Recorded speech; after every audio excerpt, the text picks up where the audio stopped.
मैं कली हूं, कलयुग। मैं दिखता अच्छा हूं परंतु करवाता सारे गलत काम ही हूं। बंधु, कलयुग में सबसे खतरनाक बात ही यही है। सतयुग में, त्रेता में, द्वापर में राक्षस अलग ही पता चल जाते हैं कि ये राक्षस हैं, या फिर भले ही कितना भी रूप बदल के आते हो, मृत्यु के समय असली रूप में आ जाते हैं। परंतु कलयुग के राक्षस हमेशा अच्छे रूप में ही रहते हैं, वो कभी रूप बदल ही नहीं पाते। कली बड़ा खतरनाक है। ये मंदिर में भी है, मठों में भी है, संतों में भी है, वैष्णवों में भी है, धर्म तीर्थ स्थानों में भी है, सब जगह विराजमान है कलयुग। बंधु, युग क्या होते हैं? विचार, विचारधारा ही युग होती है।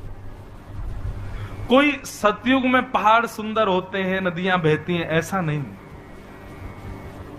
पृथ्वी वही रहती है, बस विचार बदल जाते हैं हम लोगों के, मन बदल जाता हम लोगों का, सोचने की शक्ति, क्रिया करने की शक्ति ये परिवर्तित हो जाती है। और कलयुग की सबसे खतरनाक है, यहां पे व्यक्ति दिखाता भी है कि मैं भक्त हूं और उसको लगता भी है कि मैं भक्त हूं, लेकिन वो कली है, अच्छे की आड़ में गलत करवाता है।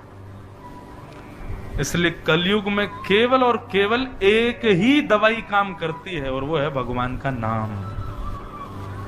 जितना नाम का आश्रय लोगे, जितने नाम के आश्रित रहोगे, उतने कलयुग के प्रभाव से, कली के प्रभाव से बचे रहोगे।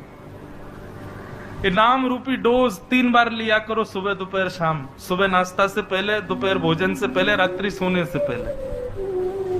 हम भी वैद्य हैं, डॉक्टर ही हैं, ऊपर बैठे हैं। सुबह उठते ही नाश्ता से पहले भगवान को याद करो, दोपहर में भोजन से पहले भगवान को याद करो, और रात्रि सोने से पहले याद करो। और इन तीनों बार में भगवान का खूब नाम जप करो। कली का प्रभाव होगा लेकिन कम होगा। तो कलयुग का स्वभाव क्या है बंधुओं? ये वृषभ के 3 पैर काट चुका है और चौथा पैर काट रहा है। मतलब वृषभ यानी कि धर्म। धर्म के 4 चरण होते हैं, सत्य, दान, दया और पवित्रता। ये चारों लक्षण होते हैं हमारे अंदर, सत्य, दान, दया और पवित्रता। कलयुग इन्हीं पर ही कुठाराघात करता है। दान नष्ट कर देता है, दया नष्ट कर देता है, पवित्रता नष्ट कर देता है। 3 चरण तो नष्ट कर चुका वो। हम लोगों में दिखावे के दया है, हम में वास्तविक दया है नहीं हम लोगों के अंदर। थोड़ी बहुत कभी कभी आ जाती है, बाकी तो केवल दया के नाम पर हम दिखावा करते हैं। दान भी हमारे लिए दिखावा ही है। क्यों? कितना भी बड़ा दान करे व्यक्ति, जब तक उसका नाम अनाउंस नहीं हो जाए, अखबार में छप नहीं जाए, तब तक उसको संतुष्टि नहीं होती कि मैंने दान किया। दया, दान और तीसरी बात पवित्रता। केवल और केवल बाह्य पवित्रता है हमारे अंदर, भीतर की पवित्रता तो है ही नहीं। केवल नहाने पर बिलीव करते हैं, साबुन लगाने से अपने आप को स्वच्छ समझ लेते हैं, लेकिन भीतर कितना मैल है, भीतर कितने कुभाव हैं। इसलिए दया, दान और पवित्रता, ये 3 तो है ही नहीं कलयुग में। एक बचा है बस, सत्य। आप कहोगे सत्य कैसे?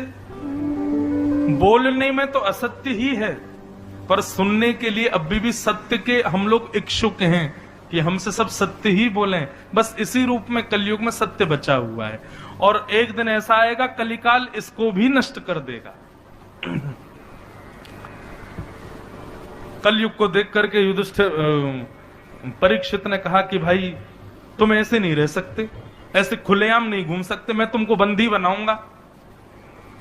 और परीक्षित के पास सामर्थ्य थी बंदी बनाने की, और परीक्षित ने कलयुग को 4 स्थानों में बांध दिया।